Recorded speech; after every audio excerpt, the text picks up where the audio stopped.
All right, so before we get started, full disclosure, this is a pre-recorded episode because we are descending from 30,000 feet. Yes, basically. We are returning home from California, and we hopefully, I'm praying, fingers crossed, we'll be doing, I guess next week from here, a current movie that we watched in California in like some famous theater. Grumman Theater. Yeah, that is the hope and prayer. Obviously, we have not actually left for California yet, so I can't tell you how that's going to play out, but... And then also, before we get into the movie, I want to tell everyone that's listening a delightful story. Oh boy, here about we go. how Stork was murdered by Alice Evans, the actress from The Christmas Card, on Twitter, and basically her entire fan base murdered him online. Yeah, it was quite a thing to see. Yeah, no, granted, we were actually like playing games at someone's house when this all happened, but I had tweeted at Alice Evans. Well, I just tagged her in a tweet. I was talking about the part in Christmas Card where she steals food, and he wrote back, literally nobody has watched this movie, and one of her many tweets, which just is delightful, was everyone watches it all the time. It was Hallmark's highest rated movie ever when it first aired in 2006. It still wins online votes about people's favorite Christmas TV movie. I have thousands of letters about it. Apart from that, yeah, I'm sure you're totally right.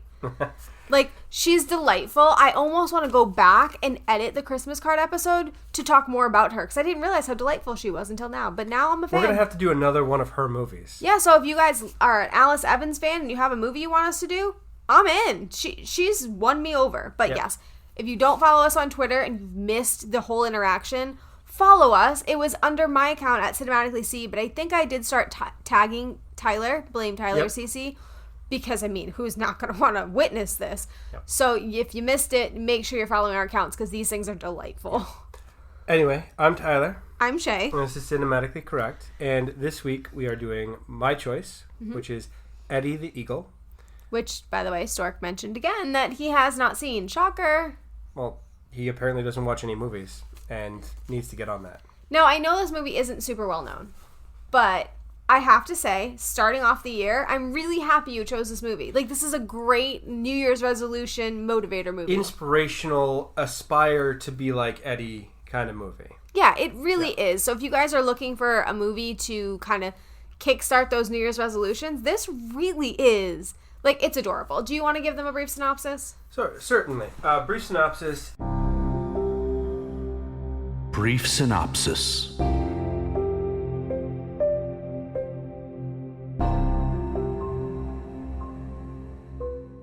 Is the movie follows Eddie, who, since he was a very small child, has had one goal in his entire life, which is to compete in the Olympics. And he's not a very athletic child growing up, but he nevertheless keeps going after it, tries a bunch of different sports, fails at all of them, decides to take up downhill skiing, doesn't make the Olympic team for downhill skiing, and then realizes that there's a loophole in the rules where he could get to the Olympics by ski jumping, so he starts ski jumping. And I believe he decided that because there was no other British ski jumpers at the time. So he was literally the only choice that they had, and he was the only qualified person, so they had to send him because he qualified. Right. It was an underdog story. It was so heartwarming. Anyway, before we get into nitty-gritties, are you going to try your beer? Certainly.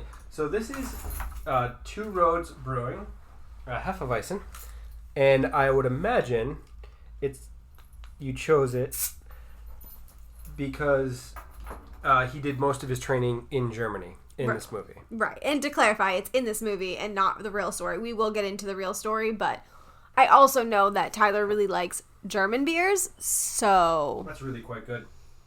Not gonna lie. That's really good. It's really good? Yeah. So, German beers are kind of your favorite, right? Oh, yeah. That's totally my jam. Yeah. So, anyway, that's why we chose that. So, if you need a beer to have while you're watching a movie based almost halfway in Germany, then check that out. So, should we get into the details? Characters? Yeah, let's go into the characters. So the first one is Taron Egerton? Or what was Egerton? It? Egerton. Thank you.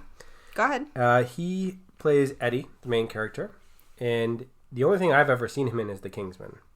I have never seen The Kingsman. I know you guys are all going to be like, oh my God, I'm so shocked. But nope, never seen it. He's also in Rocket Man, which was the Elton John biopic.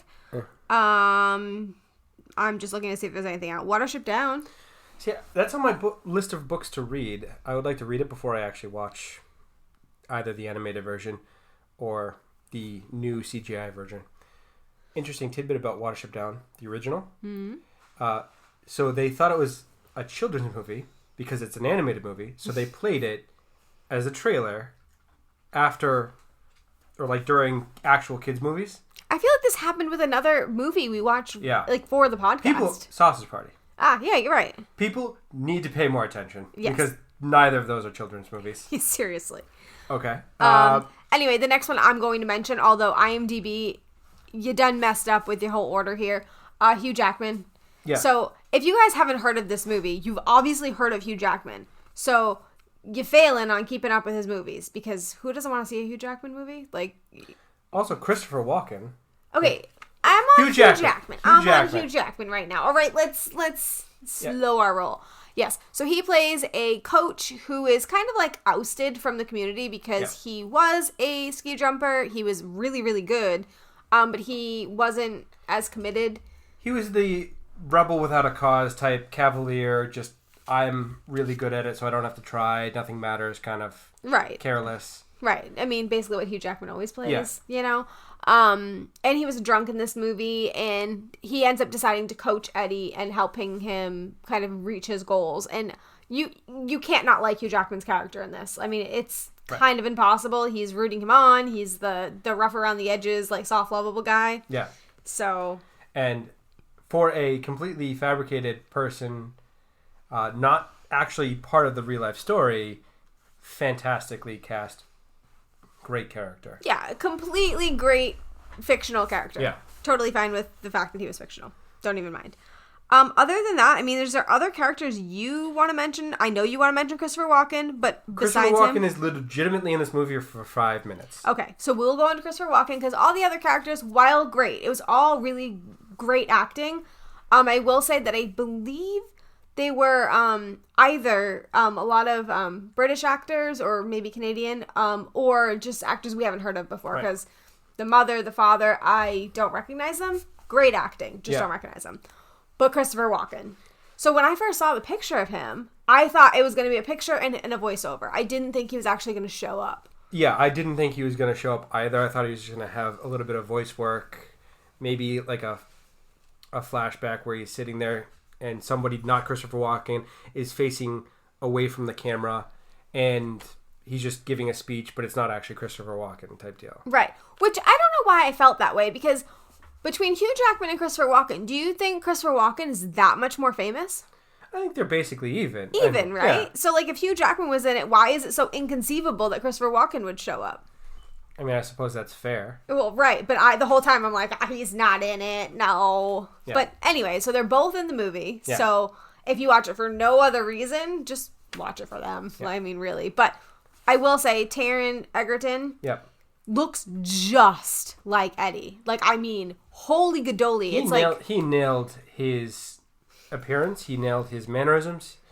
Apparently, he got it uncanny. Similar. Have you looked at some of the photos of the real Eddie? Oh, yeah. I was impressed. I was like, oh, okay. And I looked at, like, what Taron looked like in other roles. Vastly different. Like, I was really impressed by that. That kind of stuff always impresses me. I like it. So, anyway. Where do you want to go from there?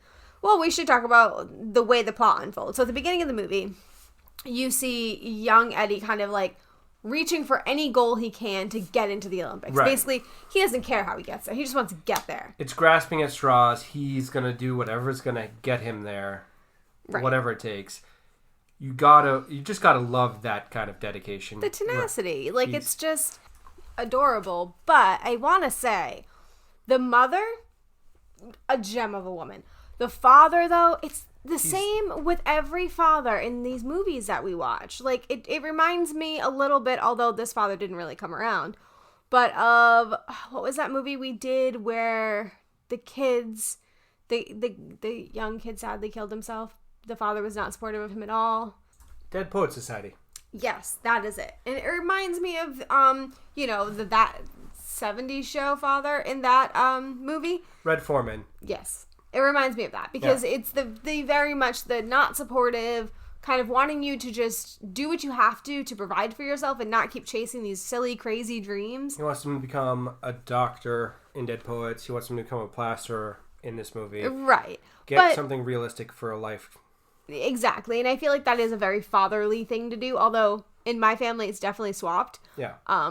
For sure. But this father does come around. And I mean, at the end of the movie, he wears a sweater that says, "I'm Eddie's father," and you just want to cry because it's just... Oh, it was brutally adorable. You almost cried. I bit. was very close. Little bit. I was looking at close. you like... I was on the edge. I was like, oh, that's killer. Yeah. So yeah, the mother... Mom goals. Gem. Mom goals. When she brings him the lunchbox... Which time? She brought it like 6 times. Well, yeah, but he was going... She's like, "Where are you going, honey?" The Olympics. To the Olympics. I'm like, I want to just hug you both. Yes, mate. Yeah. Adorable. So yeah. Sorry, didn't mean to cut you off. No, it's right. I mean, he just goes through everything to get to his goal, and his mother loves him, and she just supports him. Like, she bought him all the skis and all that stuff, and gave her husband's van and all of their savings. Yeah. Oh, yeah. That's such a mom thing to do. It's adorable, is what it is. And then he just packs up and goes to Germany to learn ski jumping. Which, I mean, takes balls. Oh, I'm never doing it. Never ski jumping. You don't want to ski jump? Why? No. Oh my god, it looks like something you would totally like. No. No? I've been to Gunstock where they have the old ski jump ramp. No, not a thing. So, for those of you that don't know the true story on this, the ski jumps, he learned to ski in Lake Placid, New York. He didn't learn to ski in Germany. And the ski jumps that are used in this movie are actually not in Calgary, which is where the Olympics were. Yeah. And people were really upset about that. But apparently the ski jumps in Calgary are no longer, like, being used. They're, like, zip-lining things or something. But they look a lot like the movie itself, which I will tweet out the photo. Interesting. But it looks a lot like the movie. Like the movie. I don't know if what they picked was, like, set up that way already or just purely a set. But either way, it looked almost exact. But I did see that people in Calgary were not super happy that they weren't using. I mean, that's fair. But at the same time, if they're not using them themselves for the intended purpose, how mad can they be that the movie didn't? Right. Yeah. No, it's just... And then he just kills himself ski jumping. Like, can we talk about give up, man? Okay, well, so the one little qualm that I have with the movie is there's no way, and I did read the real story, so I know that it's also not true, that anybody can learn to ski jump as quickly as he did. No. I mean, you can have grit, you can have heart, you can have dedication, but you don't learn off of like 2 to 3 jumps. It just doesn't happen. Like, no, he was already a world-class skier. Right. When he started ski jumping. Right. And it's very dangerous to give the idea that that is possible. So I just want to kind of put that out there that did kind of give me pause for a minute of like, no, that's not possible. That's like comparing someone who is in the United States Airborne Armed Forces jumping out of an airplane and you jumping off the roof of your parents' house with an umbrella. They're not the same. Funny you should say that, though. Hugh Jackman, when he was approached by this movie, was like, "Oh, I really liked Eddie the Eagle and actually jumped off my roof in Australia pretending I was doing ski jumps." In Australia, where there's never been snow ever? That's what I wanted to know, but I think he meant, like, literally jump, not ski jump. Like, I think he literally meant, like, jump, like, fly like a freaking eagle jump. He just jumped off his roof. Yes, because he's... Hopefully a ranch, a 1-story building. Right, because he's known for doing his own stunts anyway, so he's kind of crazy himself. But... no, you do not try to ski jump unless you're a world-class skier or 4 years old, and they're going to teach you to be a world-class skier. Right, or like a bunny jump or something. Yeah. Also, to clarify, I did say Hugh Jackman does all of his own stunts. No, he did not do the 90-meter ski jump in this. While drunk? You don't say. Yeah, he did not. That was CGI, just in case anyone was confused on that. Yeah. Just wanted to clarify. I would hope so. Yeah. I would hope that most of the people in this did not do their own ski jumps and die. No, but there was talk that the real Eddie the Eagle was going to come in and do the ski jumps as the stunts, but unfortunately that didn't happen. That's a shame, because that would have been awesome. That would have been so cool. So I have to say, obviously, I was born in 1988, so this was from the Calgary 1988 Olympics, So clearly I didn't see it when it was on TV. I was 2 at the time, so I didn't see it either. Right. But it's also the same time that one of your favorite movies. Yes, Cool Runnings, the Jamaican bobsled team, also competed in the 1988 Olympics. Excuse me, 1988 Calgary Olympics. Cool Runnings, great movie. If you haven't seen it, how have you not seen it? But my point to that was this had to have been one of those things that you were watching on TV and you were like on the edge of your seat. Like, I can see why he became like a hero. Like, I know that he came last. So for those of you who don't know the story or haven't seen the movie, he does come in last in everything he does in the Olympics. And he doesn't requalify because they create a rule that basically says you can't just qualify. You have to like have like a pedigree. Yeah. You can't just... Which, short-sighted on their part not to have that rule in the first place. And genius on his for catching it. Well, right. He's just like, I'm going to the Olympics, and that's my ticket. Right, and they kind of poke fun at it in the movie because he's showing the paper to Hugh Jackman. He's like, "There's no rule." There's no rule. Yeah. So I mean, but anyway, it must have been amazing to watch it. I mean, I don't really watch the Olympics. The only time I can even remember watching the Olympics was when I lived in Florida. Apparently, everyone was very enamored with Michael Phelps, so we watched that. That's all I can remember watching. So I remember the Atlanta Games where one of the U.S. gymnasts did a vault on a sprained ankle. Oh. And landed it 1 foot.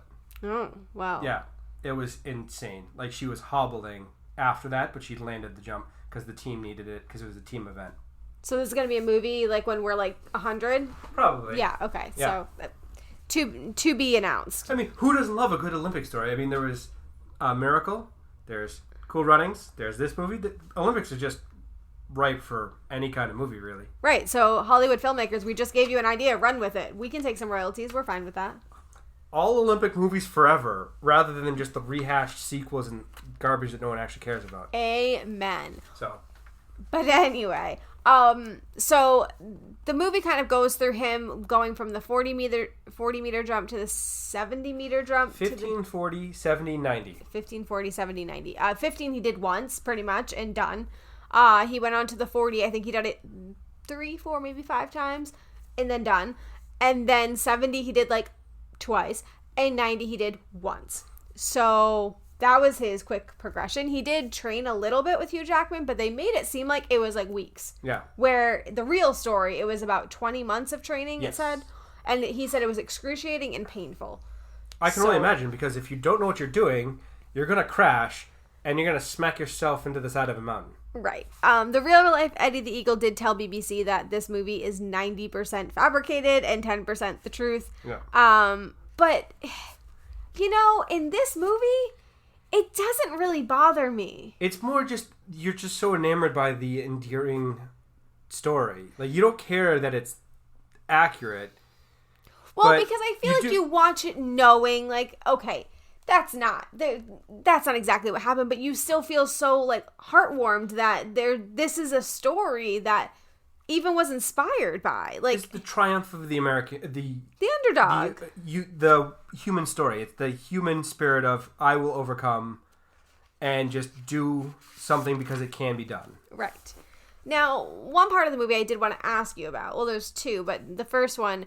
So, one of the things that happens is the group of British officials, I guess, basically tell Eddie that you're never going to make it. You don't have what it takes. And they basically alluded to the fact that he's not rich, I guess. He's working class rather than a silver spoon Olympic athlete that has never had to try for anything other than their sport because their family has money. Right. So, I tried to research into that for the real story to kind of know where that fell, and I did learn that a struggle he had to overcome was the fact that he was funding himself where others generally had sponsorships and things like that.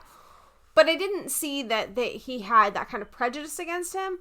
Do you think that was possible, that could have happened in 1988? And two, if it was, does that change how you view the Olympics at all? I mean, the Olympics are supposed to be amateurs, not professional athletes. Right, he mentions that in the movie. So that's the spirit of the Olympics, is to just come together and have the best athletes competing and trying their best. So in that regard, they probably did they did hide him or try to push him out of things because they didn't have him as the image that they wanted to present to the world. Mm-hmm. But at the same time, I doubt it was that over the top and crazy. Like that reeks of Hollywood and just over exaggerating the. Maybe he had a couple instances, but it was not anywhere near what they did to him in the movie. No, I mean they did mention also that one of the other things he had to overcome was that he was too heavy. Right. For the Olympics, and they said that Taron Egerton actually gained weight for the role so that he would like look the part. And I just found that funny because I've looked at the pictures of him. He did not look large at all. Right. But I guess as an athlete, you're supposed to be like super. Well, like if you're flying through the air, it pays to be light. So. Oh, really? Does it? It does. Oh, okay. So aerodynamics is a thing. I didn't know. So I mean, who knew? Also, we have to mention it because I'm a female and I have to. A past movie we did was When Harry Met Sally. Right. And in When Harry Met Sally, Meg Ryan does a famous fake orgasm scene, which we tried to recreate on YouTube. It still exists if you guys really want to know. It does, and she nailed it. Okay. Anyway, but Hugh Jackman does that in this movie. He does. Hugh Jackman, if you needed a bigger reason to watch this movie, does a fake orgasm scene. And I just wish that I could just clip that and just like keep it, just for times that I need to like perk myself up a little. Just have it. He's very exuberant. Yes, and I am sure in multiple scenarios in his life. So, yeah. Anyway, just needed to get that in there. Focus back on the podcast, please. I'm coming back around. Okay, so morality of stealing from the lost and found. Well, it's lost, so people aren't going to find it. Okay, so a part of the movie, they go into like kind of like a lost and found oversized room behind the woman's ski bar, jump right? bar, like area where people train for ski jumping, but then they forget things and they move to another place and. It's an entire room, and it has like all types of ski stuff, and they basically pick through it to get Eddie like gear. I'm sure that's not actually true. That didn't actually happen, but I was just thinking what the morality of that is because he said something like, "Oh, I would give to charity if I found money on the ground." And he's like, "Yeah, you're basically charity." I'm like, "Woo!" No, I totally on Hugh Jackman's side in this one. It's in the lost and found. No one's gonna miss it. Take it. Really? Yeah. Oh yeah. How would you feel about that if your phone went into the lost and found and someone just took it? Well, how long has it been in the lost and found? A day? How long has their stuff been in the lost and found? A day? A year? Probably longer. You don't know. I'm betting they could be in the bathroom for all you know. Well, then that's not lost. It is lost if the barkeep didn't know whose it was and she cleaned up. She probably only cleans up the stuff at the end of the day anyway. So it's been there for at least a day. You don't know her. You don't know her life. I'm making an educated guess. Okay, so Tyler is on the firm side of stealing. Cheat, whatever you got to do, if it's your life goal. So if you guys needed more reasons to dislike Blame Tyler, there you go. You're welcome. Also, the barmaid is too busy hitting on all the ski jumpers. Oh, ew! Can we talk about that? What was that? Ew! She hits on every single ski jumper in this movie. Sexual harassment much? She was like, if you need a place to sleep, you can sleep here, and maybe I'll come visit you. I'm like, oh, she had to be like double his age, if not more. German cougar. Yeah, I mean, she could have hit on Hugh Jackman and it would have been way less creepy, but that was just no. Hugh Jackman might be older than she is at this point. I mean, they both look fine. I'm sorry, Hugh Jackman looks delightful for his age. He can hit on me anytime he wants. 867-5309 if you needed to know. Great. All right, so moving on. He goes to the Olympics. He competes. He comes in dead last. There was a great bonding moment between him and the flying Finn. Oh, right. The top scorer. The top scorer, the person who won the Olympics that year and set a new world record. He says, we're both here to do our best, and if we don't do our best, then it doesn't matter if we win or lose because we haven't done our best. And that was just such a great moment because he was saying, we're basically the same. We're more similar than I am to any other person walking down the street because you're here. Well, and because all eyes are watching the last and the first. I mean, that's just what we do. Well, and that it's such a heartwarming story that he's made it and he's competing, even if he doesn't win, you have to at least root for him a little bit. So it was just a great moment where they're going up the elevator to the 90 meter because hell no, never doing that. And what I'm hearing is a challenge. No, I'm not doing it. So if you guys can ever get us to 200 downloads on an episode. No, 200,000 maybe. No, 200 downloads on an episode in 1 week. We don't get close to that. We get like 50. I'm not doing it. No. We will do it. We will do it. All I'm saying is we'll go up the elevator. We're not going to do the jump. Okay, I'll go up the elevator. I'm not doing a jump. I thought you were trying to do the go jump. Up the elevator. You need to go up the elevator and you need to look down. I'll do that if 200 downloads. All right, he said it because let me tell you guys, he'll cry. Yeah. So that's okay. Then he competes. He causes a media circus. He's mentioned in the closing moments of the Olympics by the chairman of the Olympic Committee, saying you have to fly or let eagles fly sometimes, and it was just so heartwarming. But I'm a peacock captain. You gotta let me fly. And then he goes home to England. And he's basically a hero when he gets home.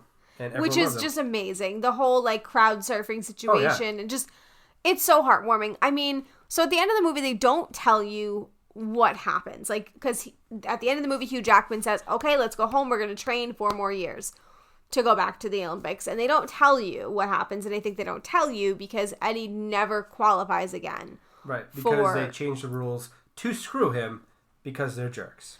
Well, I think they did it also to make sure that nobody gets hurt because if they don't have the training, they probably shouldn't be doing this. Yeah. So I think that might be part of it. But anyway, they don't tell you that, which is weird because a lot of biopics, they say like, in 10 years, this happened, or now this person's doing this or whatever. And they don't do that. He is a motivational speaker. He does plaster. He did have a bout with depression, so he does speak about that as well.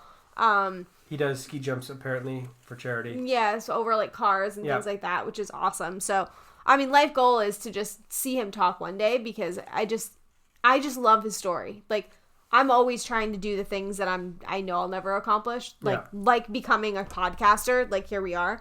So, that kind of stuff just, rooting for the underdog. It just absolutely makes my heart happy. Yeah. But anyway, do you have a history minute? Tyler's History Minute.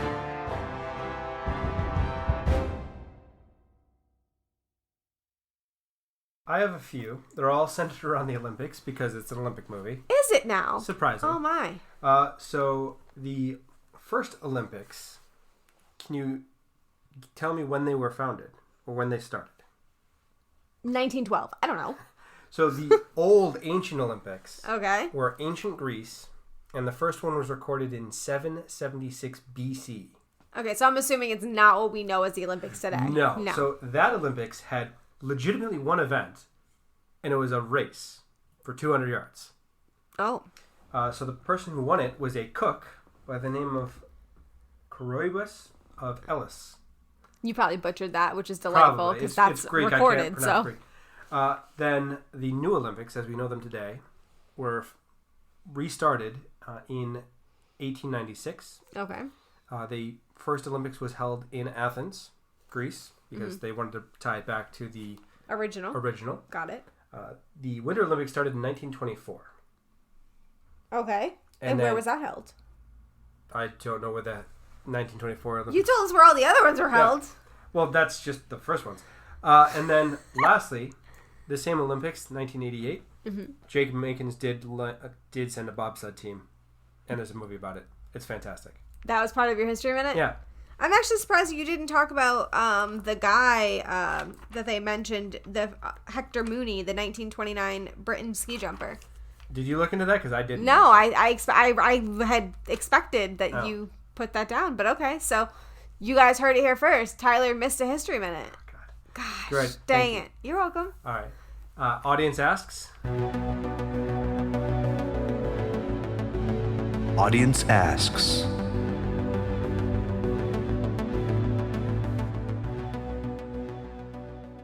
Yeah, so there's like literally nothing. So y'all haven't seen this movie at all. So what you're saying is we just need one of the actors from this movie to call out our listeners. Hugh Jackman. Eviscerate our listeners, please. Yeah, I mean, when I tweeted it out, Stork commented his usual, haven't seen it. Yeah. And he said, at the risk of all the Eddie Eagle fans attacking me, I haven't seen this movie. And I literally said back to him, if Hugh Jackman comes at you, there's no more Twittering to be had. Like, we've won Twitter. We have to end the podcast. If that were to happen, we just have to call it a day because there's no up from there. Okay, well, ending sound, but he'll never respond to us. But regardless, that would be the best day of my life. Anyway, so the one question we got was from the Contrarians, who pretty much ask questions on all of our podcasts because I don't think there's a movie they haven't seen. Pretty sure. Anyways, they said, were you ever able to not see Eddie as Taron Egerton trying to act? And they put that in quotations, capital letters with an exclamation point. Yeah, he killed it. I think he did a great job as Eddie. And by all accounts, Eddie was kind of struck by his performance and how close it was to him personally. So right, and the hype for the movie in England was about how close they looked and how the mannerisms were. I will say that I don't know Taron Egerton from anything else. Obviously, you know him from Kingsman, but I haven't seen him. If I'm going to be honest, not a great acting performance. It's not up there with Meryl Streep, Tom Hanks. It's in Kingsman, you mean? Yeah, in Kingsman. Okay. So I haven't seen him in that, so I don't know what he's like otherwise. I can only base it off of what I've seen here and then off of the interviews I saw with Eddie, the actual Eddie. And I think he killed it. I think he did amazing. So, Contrarians, for the first time ever, I think I'm disagreeing with you. Yeah. No, which I think that's I fair. usually completely am on your side, but I don't know what to tell you. I am also disagreeing with the whole internet that you haven't seen this movie. Like, guys, like, I'm telling you, if you need to pick me up to start your year, see this movie. Yeah, I can't say that enough. And this is a Tyler's Choice movie, and I am rooting for it, so you know that it's a good movie. Right. That's all I'm saying here. So anyway, I think that's all I have, and we actually are almost at 30 minutes. I'm really proud of us right now. Oh, go us. So do you want to hit the ratings? So, ratings. Reviews.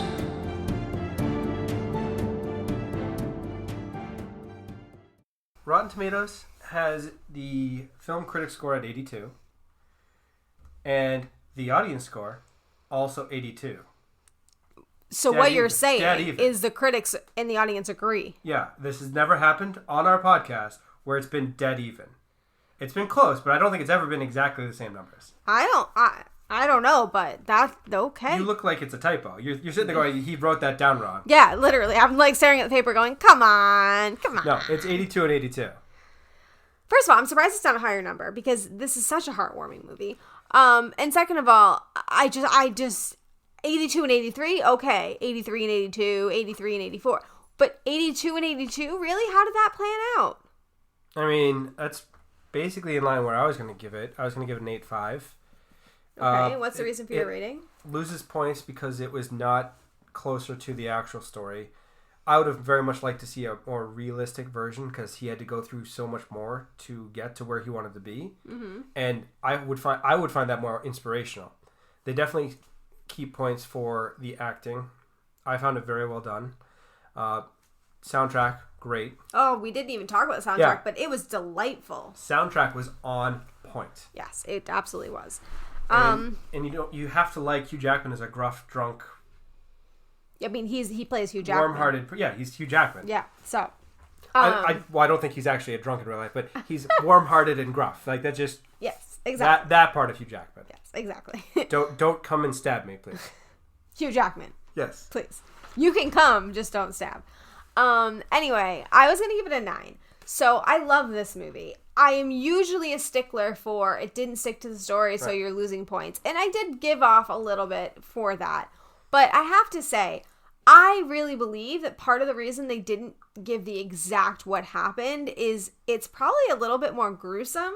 You know, staying out in the cold, he's sleeping in his car, he probably got injured a lot. He probably had a lot of nasty bruises and all of that. Yeah. And I don't know if that would be as inspirational for younger people, you know, I think that might be a little bit like off-putting.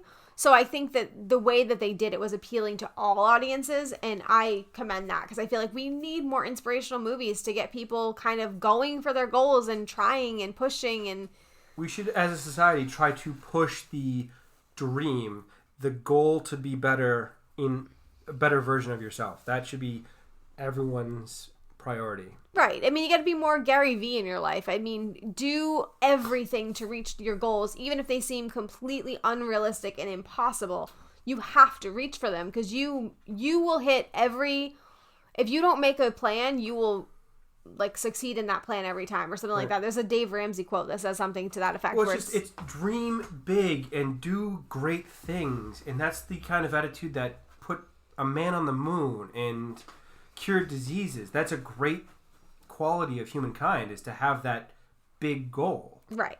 So I really enjoyed the fact that this was something that everybody could kind of look at and be inspired by, between the soundtrack, between the camaraderie between the two men. There was no unnecessary romances going on. Like, it was just focused on... I mean, there was the creepy hitting on the cougar, but... Well, right. But it was really focused on reaching that goal. And no, he didn't succeed, but he did what he wanted to for him. And that was just so... He did succeed because his goal was to go to the Olympics. He had no illusions about winning the Olympics, but he was set on going to the Olympics and saying, I competed in the Olympics. Right, and he did. And he will always be able to say that. So it's one of those stories that you just have to see. It's like Rudy playing for Notre Dame. That was his goal. He wanted to play for Notre Dame. He didn't care about scoring a winning touchdown or any of that. He just wanted to play for Notre Dame. That's fair. It's the same basic premise. Right, that's fair. So if you guys have more uplifting, inspiring sports movies, apparently we're on board, so let us know. Yeah. But I think that's it for us. So next week we're probably going to do a current movie.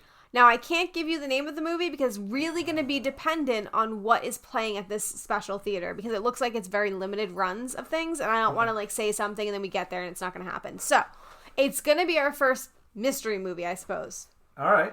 So yeah, so if you guys want to follow along with our trip and what's going on with us, at Cinematically C on Twitter is me, Blame Tyler CC is Tyler. On Twitter, you can email us, cinematicallycorrect@gmail.com. We're on Facebook, Cinematically Correct, and if you type in Google Cinematically Correct, you're going to find us in all different forms of... And we have a website. We do have a website, so if you guys aren't being notified by your podcast apps when the podcasts go out, please go to cinematicallycorrectpodcast.com, click subscribe, and put in your email, and we will be notifying you when new things go out. And we'll also notify you if we do giveaways or any other special things that we may do ever in the future. Yeah. And we'll actually have to send things to Krista at this point because she's won every one of them. Yes. So, sorry, Krista. Blame Tyler. I promise you. It's literally been in his car. So, anyway, that's it for us. So, we will be back next week with some current movie that we happen to watch in LA. Indeterminate movie that we watched in Hollywood. Yeah, so thank you to Jake at This Music for our intro and outro music, and I hope you guys will come back next week.